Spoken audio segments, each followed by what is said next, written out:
to the first ever Road to Recovery podcast. My name is Tommy Kelly. I'm your co-host. Ryan Brown of Crimson Studios is our other co-host. How you doing, Ryan? I'm doing pretty good. How you doing, man?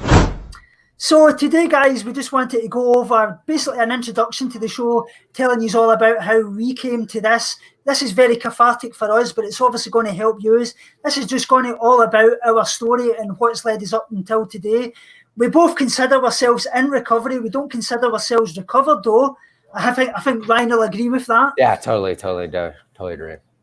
We're obviously not professionals. We're just sharing our experience. So don't take this as professional advice. We're just trying to share what happens with us and hopefully it will help you. So I've had an eating disorder now for over 20 years, which actually started with the loss of my mum in 1997. I've actually suffered 2 major heart attacks. I wasn't diagnosed until 2000 after 1997, having suffered it for 3 years. It actually took me to have a major heart attack and pass away for 6 minutes and to be in a coma for 3 months to actually get diagnosed. And I think Ryan can relate to that it's very, very hard to get diagnosed because, especially as a male. Yeah, no, it's so my story is a little bit different. We definitely have suffered many similar things, and that's something that we connected on when we met 3 years ago. But for me, you have gone through so much more of the really serious health issues that I would say associated with anorexia or any just type of eating disorder in general. For me, it all began about 5 years ago when I was I just went through a really bad breakup. I was living in a place where I just didn't feel like I belonged. And one thing that I want to emphasize, and Tommy can definitely get on board with this, is that we kind of feel like in our situations, that life trauma moment that we both went through, even though they were different, it was a life trauma. And that's something that you'll find is very statistically significant, is that a lot of people go through some sort of traumatic experience or several or their entire life. And that kind of leads into these really bad, either binging habits or bulimia or anorexia or all these things. And for me, it was always about being in control of something. And that's exactly what I think it was for you, Tommy, don't you think?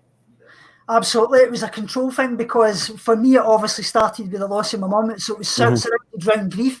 And I think that's what a lot of people don't understand about eating disorders. They always think that it's a selfish illness, that you just want to be this perfectionist, that it's all about body image and things like that. But it's never really about that. It's like the old story that your genetics load the trigger, your environment pulls the trigger, basically, you know what I mean? Mm-hmm. It loads the gun, pulls the trigger. So for me, it was obviously about that. Obviously, I've had 2 major relapses as well with my wife's ovarian cancer and her 4 miscarriages. Then obviously the loss of my dad. And I've really been in recovery since the loss of my dad. And I think for me, it was just like the thing that brought me to recovery was I just realised that I had wasted so much of my life. And I thought, what am I going to do? I need to help people. I need to get this out there because I felt I had a purpose that obviously didn't want people to end up in the position that I was in. So that's exactly how I felt, especially within the last 5 months. So I basically quote somewhat physically recovered. I never actually got to quote a healthy, a substantial weight. So I'm 5'8", you're about 5'8", 5'9". 5'9". So if you know the BMI, the low end of being a healthy weight is like usually within like the 130s, and that's like kind of the low end. And I basically restored myself, as they say, restored weight. I restored my weight up to about the 120s. I was 130 at one point, but I had another kind of stressful experience when I moved from here in Utah to Los Angeles. And when I moved to Los Angeles, I was just really stressed out with work and all this stuff. So I began over exercising and not eating enough. And my thing was, once I restored to about the 120s, I was afraid constantly that I had ruined my metabolism and that if I was eating too much, I would just get fat. And so I realized I could maintain weight eating like 14 to 1600 calories a day. So I went through a weird phase where I was literally eating like 1400, 1600 calories a day, working out like 1.5 to 2 hours, like at least 6 times a week. And I still was like maintaining weight, and it was freaking weird. But I'm looking, and when you look back at it, when you're at a place now, about 5 months ago, I developed something called peripheral neuropathy, which is basically damage to your nervous system around your bodies. And Tommy can relate to this a little bit. or actually quite a bit, a lot. And when I developed this, I really hit me in my head just everything that I had been doing, continued to do, even when I was trying to do the right thing.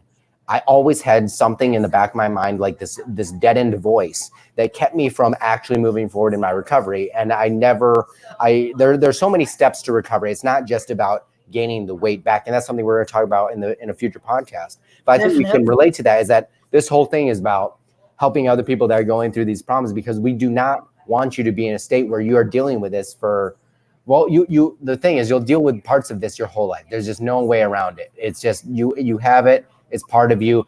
The thing you have to realize is you have to embrace it. You have to embrace it as your challenge, and you have to take that challenge on. And I don't want people to be stuck in this fear mode of progressing for, like you said, you've been going through 20 years, and now you've been killing it lately for like the last. I'm hoping. I'm obviously, what I want to say as well, I'm obviously a certified nutritionist. I'm a personal trainer. I actually work with the Top Eating Disorders charity in the UK as a support worker. So I see a lot of people that have eating disorders, and I know a lot of the things that goes on. So, but like Ryan talked about, it's your body goes into survival mode eventually, because your metabolism actually lowers because you're restricting. It's a fight or flight response. Your body's trying to preserve its restores. And like Ryan says, this is what we're trying to get out there. Eating disorders cause a lot of health issues further down the line. So the earlier intervention you can actually get to get help, the more likely you are to have a healthy recovery that doesn't have issues further down the line. Like Ryan's talked about, he's got peripheral neuropathy. I've actually got it as well. I've actually got nerve damage below my left knee and a dropped left foot. So I've got no feeling below my knee. And that was all caused because of the weight loss. But you can get damage done to your heart, because your heart is a muscle. And as you're obviously restricting food, your body's going to use up all its resources. And your heart obviously is the first to go. So that's what caused me to have a heart attack. So we want to get that out there, that a lot of health issues can actually happen because of eating disorders. It's not just mentally, it's physically as well. Yeah, and something I do want to emphasize too is that I don't want to say any of this to like scare you per se, but like, even for me now, realizing it, I have a really strong held belief that the human body is made to heal. And so if you the key is to not let it go too far. Like Tommy said, you've had 2 heart attacks, and you're like now at the gym kicking butt. And a lot of it is like your own personal will. How far are you willing to go to actually improve yourself? And when this started happening to me, is really the time bomb in my head that made me realize, like, what have I been doing the last like 2-3 years to my body, even after, quote, restoring. I was just, even being in the 120s, I was like really putting my body through a lot of strain, just like at the gym and with food and just all of this stuff, and all of it down the line, if you let it go to the point where you have like really permanent, really bad damage, it's not recoverable parts of it. And it's really sad. And there's no reason it has to be that way. You know what I mean? Yeah, definitely. I can obviously relate. Obviously, the exercise addiction. I used to do that often.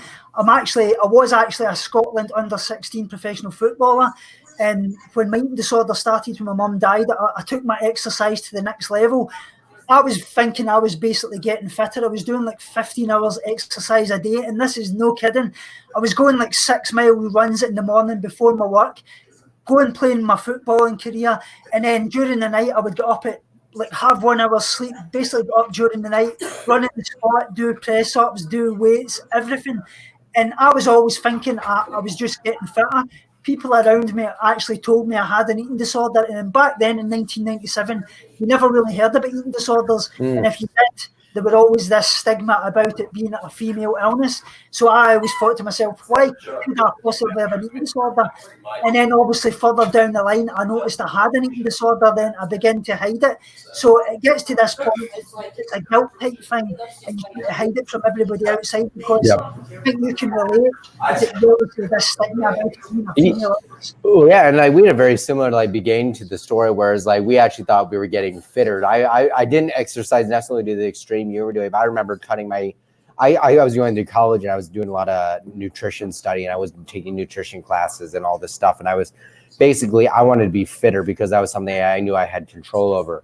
And one thing that I started doing was I basically cut all carbs pretty much. But I was eating like 400 to 800 calories a day.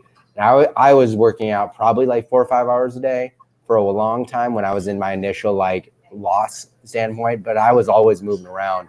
Like in the morning, I would get up and I would make breakfast and I would eat upstairs because it required me to go once. So this is after I reached my lowest point. My lowest point, 88 pounds. I was no longer allowed at the gym. They wouldn't let me in. And I was so scared of gaining weight and getting fat and I couldn't work out. So I was like, what can I do? I can still walk around. So I would literally go eat upstairs. I would run up the stairs and then I would come down and I would like cook one thing, run up the stairs, run back down, grab a knife, run up the stairs, run back down, grab a fork, run upstairs, and do that like with everything. And so it's just, it's, I think a lot of people, I have OCD, and I think OCD is associated with, can really manifest itself in eating disorders. That's actually what I was going to talk about. OCD I actually had that before I actually had an eating disorder. And the way it manifested itself in me was I used to constantly change my clothes, and I would wash myself like 4 and 5, 6 times a day, up until 20 times a day. And it got that bad that my body was actually red raw and the skin was peeling off because I was constantly washing myself. And then further down the line, the eating disorder started, and they always say that people that have an eating disorder always had that OCD component because it genetically kind of predisposes you to have an eating disorder. Yeah. And I think you say they're both connected in some way. Yeah, it's really fascinating because that's something that I've only been really thinking about as of like the last 5 months when I've been going back to therapy and like talking about these things. I've had obsessive, I played golf like semi-professionally in like college and like a little bit before like pro-am stuff. And I was very, very, very good.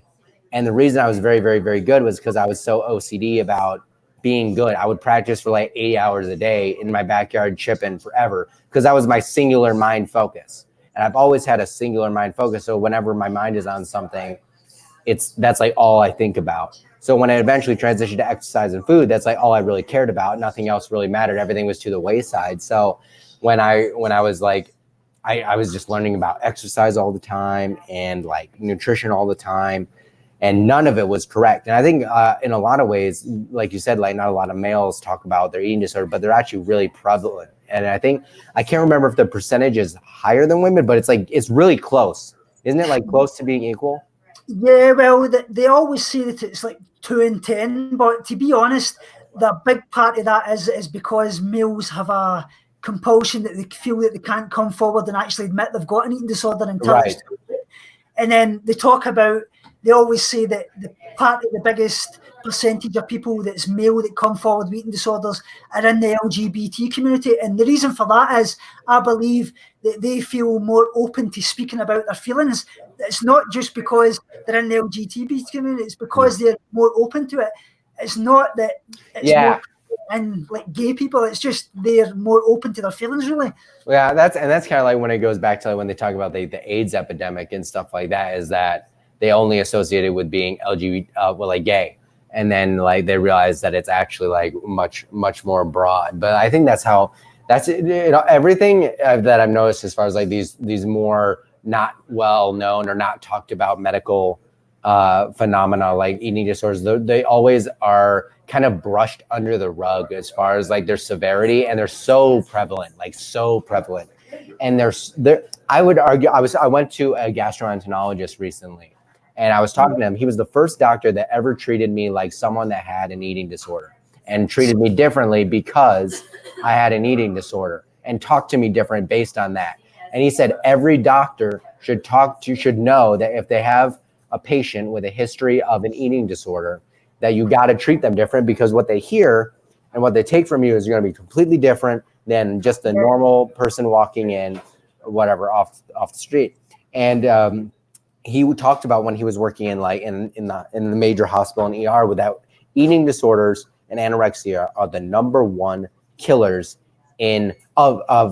for psychiatric illnesses. They're the number one killers. They're higher than like like schizophrenia, epilepsy, like all these other psychological illnesses, they're the number one killers. And it's because, one, it's not talked about as much. And it's often blown off as, and in a way, it's similar to like when I was going through my early neuropathy stuff and people were telling me like, you have nothing wrong, is that they chalk it up to like, it's in your head. And it is, but it's an actual chemical problem in your brain. Like it's like you have things in your genetics and whatever. And I had my DNA done recently and analyzed, and I have OCD components like in my genetics, like you talked about, and family history with OCD. And all of those things manifest in different ways. And when they manifest in an eating disorder, you really need to jump on that. And I feel fortunate that I'm lucky enough that I feel like I'm not so far down the line, and that some things are not revocable. And like even you, who's been going through it for 20 years, like you've restored so much health compared to where you were. Yeah, it's a working process. That's what I always say. Like, it's just taking it each day as it comes, because like you always know, you've always got to be in control of it. Because the way I always look at it, the minute you leave the door ajar a little bit, your eating disorder will kick it in if you let it. Yep. And it did for me, because like when I was restored, like the first time, I totally kind of let go of stuff. I stopped taking any anxiety medication I was on, and I just kind of got back into the ropes of over exercising. And I was a binge eater. Like a year ago from now, I was doing a thing where I would like binge eat every Saturday, like 8,000 calories of crap from like IHOP and all sorts of places. And then the rest of the week I would eat like 1,200 calories of like basically egg whites and like egg whites and tuna. And that was like it. To maintain, I did that for like 6 months, probably. Yeah, that's basically because what actually happens is your body's deprived itself all through the week, and then at the weekend your body just says, I'm starving, and you just gorge on everything. It's not really a binge, it's actually healthy, really, because that's your body's way of telling you that's the calories it needs. But when we've got an eating disorder, we worry about that because we worry that we're going from one end of the scale to the other. It's the same way hunger during the night. A lot of people get night hunger and things like that. That's basically because your body's starved and your body's shouting out for calories, and it's important that you actually listen to that, or else you're just going to be stuck. I think a lot of the problem in our general society right now is that even now it's mostly associated with like being a woman or trying to be thin. And like for guys, it's like the problem is it's different for everyone. It's not the same. And the problem is a lot in the medical communities, they treat the problem with the way the general medical community works, and maybe a little bit different in the UK. But in the US, I feel like what they do is, and what I've noticed going through the medical system right now, which is a lot of fun and very inefficient, is that they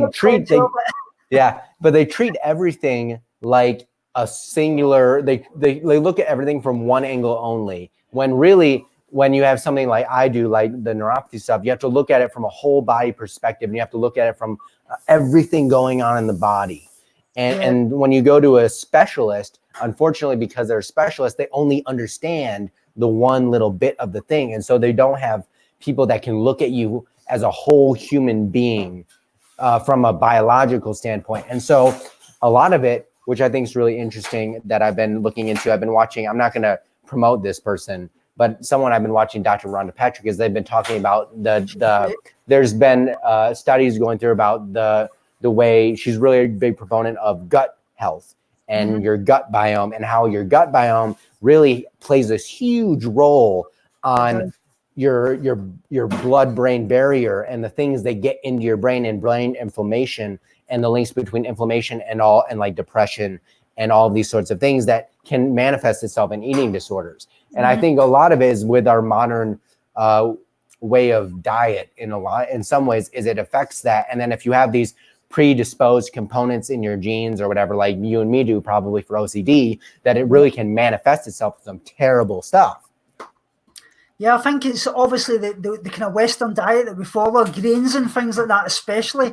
It's just like you're talking about, the gut basically is your second brain, and they've both got to be interconnected in some way. And if one's off, the other's off. It's all connected. Now, here's the messy part, is that for that sounds like all good and dandy, right? Okay, gut health, important. Okay, important for all this stuff. But for people like you and me and people out there that are dealing with an eating disorder, that is a real mind F, because then we get on this whole thing of what is balance. And everyone talks about everything in moderation. And that's like the true key. But for people like us, moderation makes no sense. Absolutely. Like when I hear moderation, and it's hard. The problem is it's hard when you're talking to someone that doesn't have the same issue you do, because they can't. It's something you can't understand unless you have it. So that's part of like our mission here too, is to get a wider range of people to understand what it's like to be in the mind of somebody that has body dysmorphia or an eating disorder, because I think that's where the real stigma is all the stigmas Absolutely. are made by people that don't have it. And the only way that we can get these things out there and to actually make improvements in the way society works is by trying to get people that don't have it to try and understand it.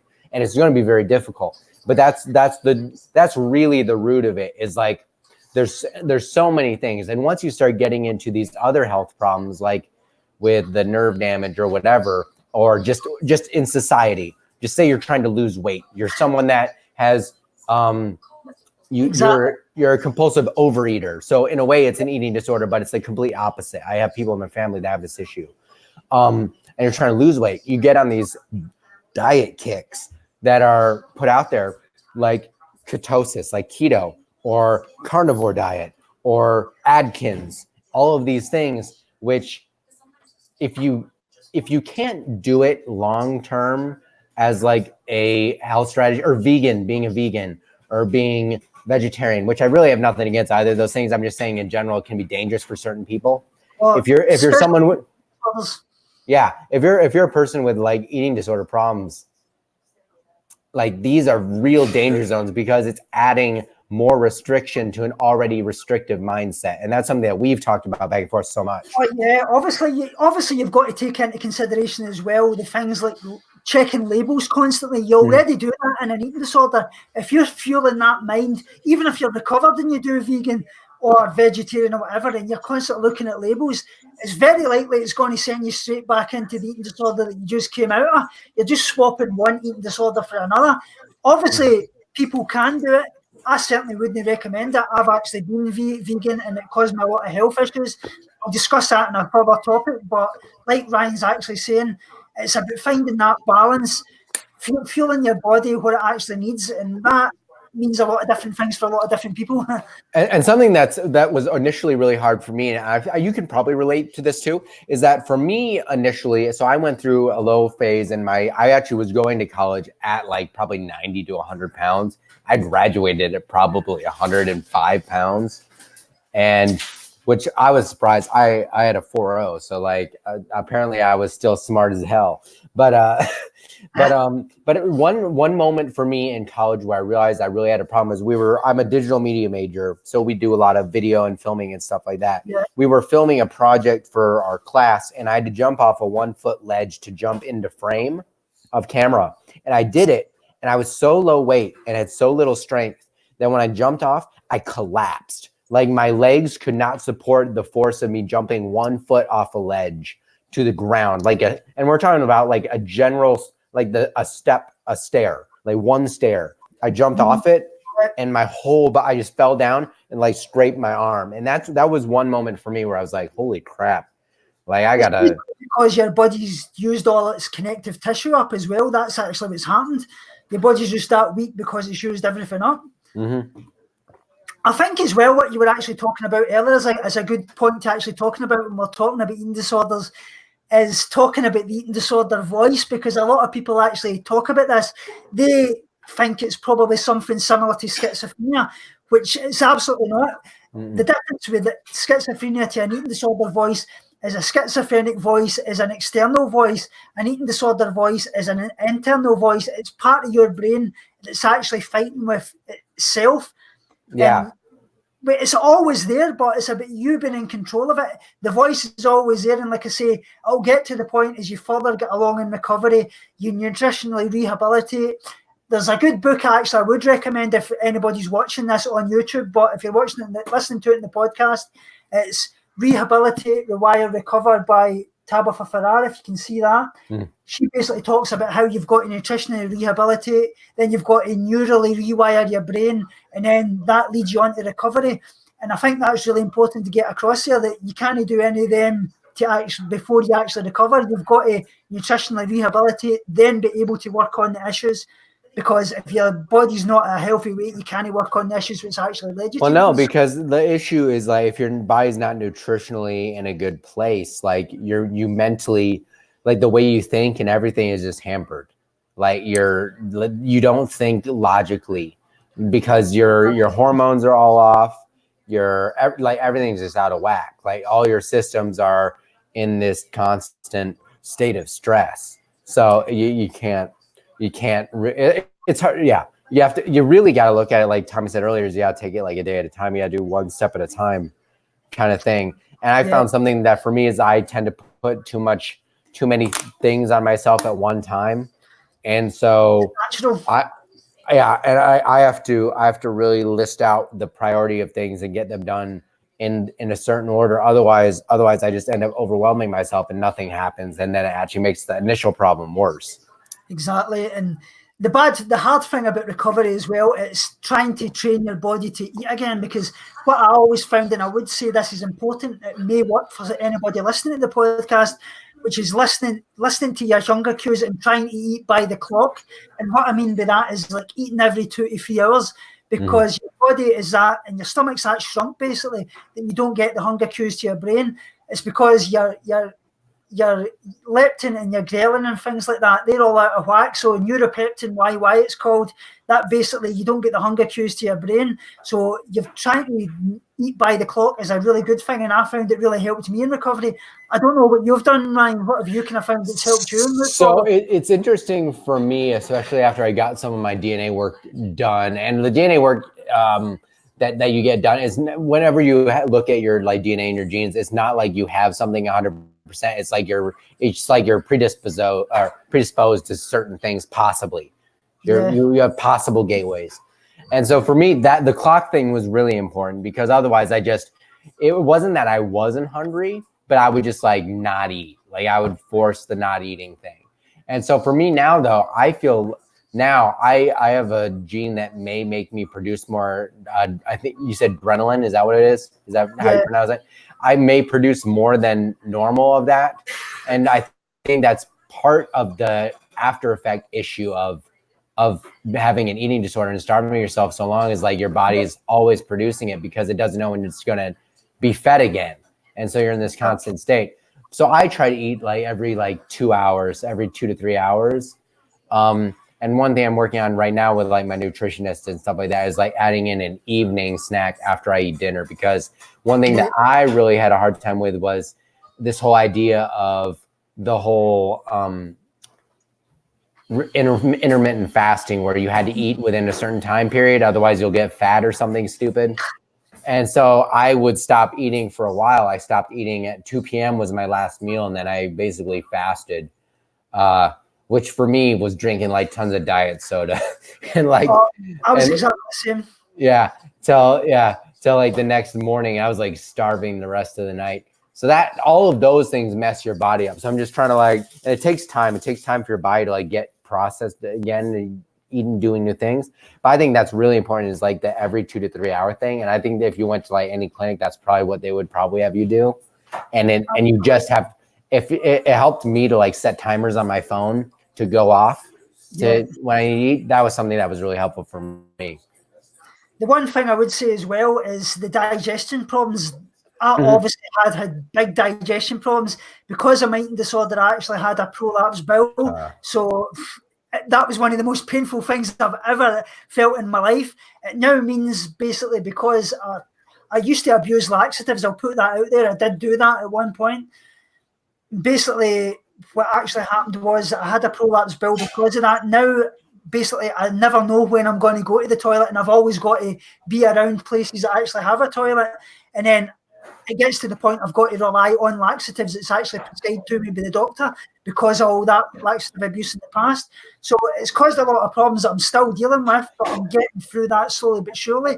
But that's one thing I want to put out there, is these kind of things do actually cause massive issues. So whatever you do, if you can, try and, if you are using laxatives at all, try and get off them, speak to your GP, try and taper off as soon as you can.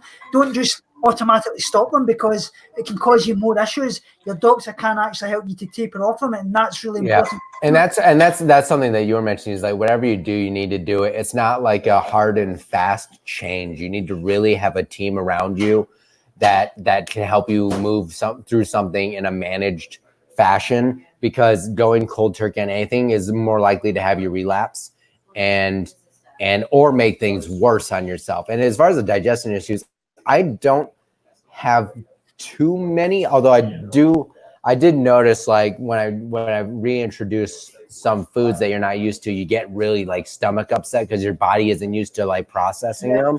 But that's like what you said, it's just a time thing. So you have to slowly reintroduce. You can't just do these full hog, because your body craves homeostasis. It craves a state of balance. Exactly. And so no matter what, especially when you're restoring weight, sometimes when they put you on that really high caloric amount and then you look at it and you're like blown away, it's because you have to like shock your system into like doing it again. Because like you'll notice, like I think when I first started doing it, they made me eat, like I was eating like 800 calories. And what they'll do is they'll taper you up to eating like 3,000. But the reason they want you up there is because initially your body won't know what to do with all that mass amount of food, and you'll just like crap it out. And so that's what that as far as my digestion stuff, that's what I noticed when I was going through recovery, or when I switch diet stuff, is usually I just have like initially for like a week or so, it's just like my body just doesn't hold on to any of it until it's used to like getting it through a few times. So that's pretty interesting. So like when you're, and that's kind of the problem with like if you're someone that is doing the binge eating stuff, is that when you do that enough, but you're not doing it in a healthy fashion where you're doing a lot of binging and then cutting again, you're not ever in a homeostasis. You're always shocking your body. And so your body's not really going to be holding on to things the same way a normal person's would. So even your nutrient profile is going to be different, what you're actually absorbing and all those things. And for me, I had a long-term time problem where I was eating so much fiber during the day, and I was like I was eating like 60 to 80 grams of fiber a day. I was more than that when I was vegan. I was about 100 grams a day. Yeah, and I was, man, and then you're just blocking hardcore like your absorption of stuff, like in there. It was as if somebody had set off a nuclear reactor when I went to the toilet. I bet they could weaponize it. It's a good point, actually, what you're talking about there when you're talking about slowly increasing calories. That's a good point, actually. I actually suffered refeeding syndrome, and what actually that is when they start to reintroduce calories to your body, once you've actually been restricting for a long time, your body actually goes into shock and can actually cause you to have a heart attack. And basically the first signs of it are edema. Basically what edema is fluid, and it retains in your face and your legs. That's how I suffered with it. And then because of that, I actually had to be in the hospital, and I actually started on like 100 calories for a week, 200 calories for the next week, and then so on and so on and so on, until my body could actually take it. So that's one thing I want to put out there. If you're actually recovering from an eating disorder and you're fully committed to actually recovering and actually eating again, make sure you actually have support, like Brian's talked about, like an eating disorder recovery support, a dietitian, so you can do it safely, because just eating again can be fatal for your body just as much as anything else. Mm-hmm. Yeah, and I always wonder too, like I was doing so much weird stuff. I had weird tendencies where like I would get up and I would make eggs, but I would like swig Tabasco out of the bottle and stuff. And I don't know what that was doing to my body, if anything. But I used to do that a lot. I used to put like tons and tons of ketchup, like a full bottle at a time. It was like, it's just a disordered behavior, really. Yeah, it's just you do all these weird behaviors that once you get to a certain point in your recovery, you look back and you're just like, what in the hell was going on?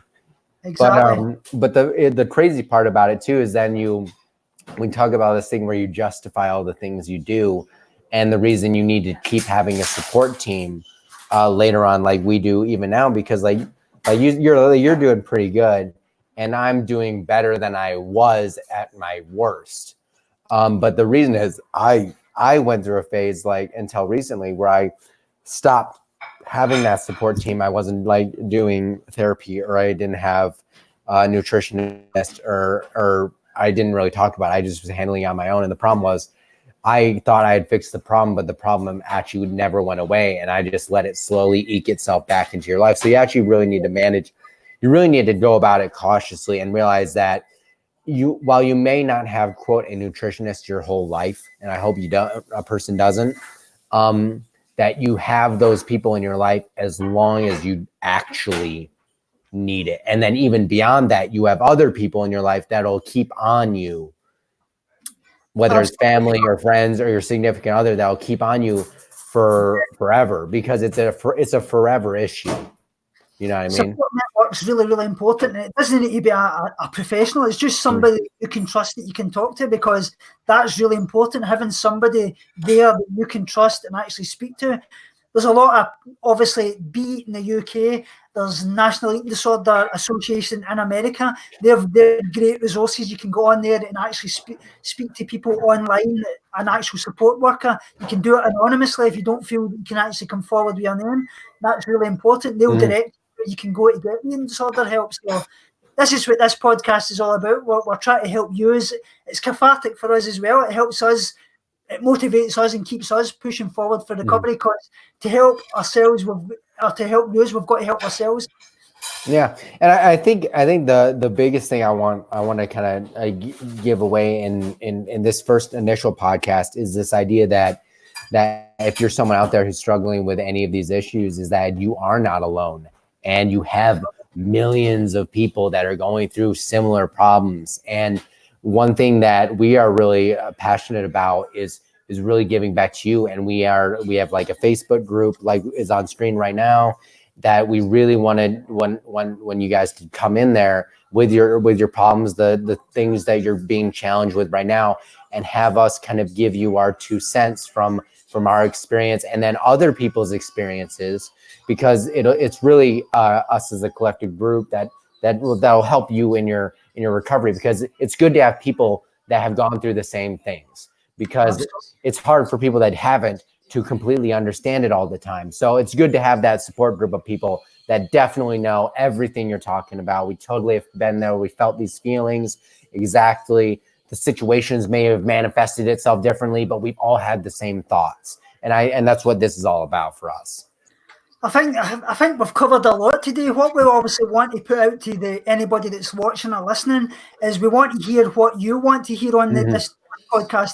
And anybody that's out there that has an eating disorder or they're a professional in the field, we would love to have you on, because this is all about you. And the more people that we can get on here actually sharing their experiences and sharing professional experience as well is really, really important, because it builds a community, and that's what this is all about. Yep.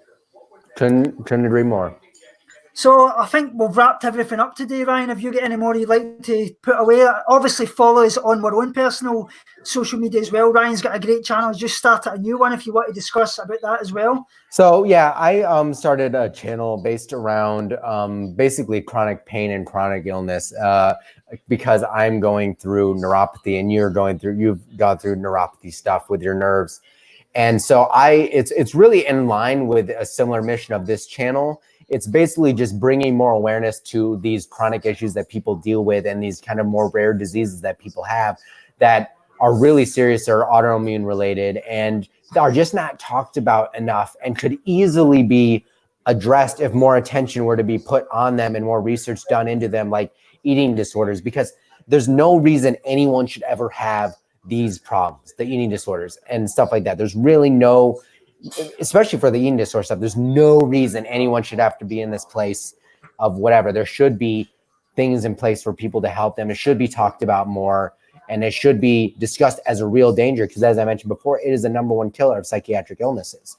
And so one thing for me on my other thing is, it's all about, my entire channel is all about, and I think here too, is about thriving through this adversity and using the adversity that we're given here as a challenge, and taking on that challenge and coming out stronger, because in the end, we're really all going to be stronger because of the struggles we go through.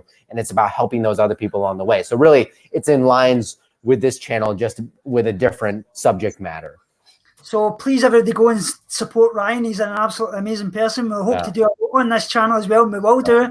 My channel's similar, and obviously Oh, my name's Tommy Kelly. It's all about eating disorder recovery. It was a lot to do with veganism as well at one point, but that's now diverted. I'll be doing a lot more about eating disorder recovery on there. Obviously nutrition and fitness as well. Anything you want to see, like I say, it's really important as well. But a lot of it will be on here anyway, but we want to try and get as much out as we can all over the place. So thanks very much for everybody for listening. We love to hear from you in the comments down below.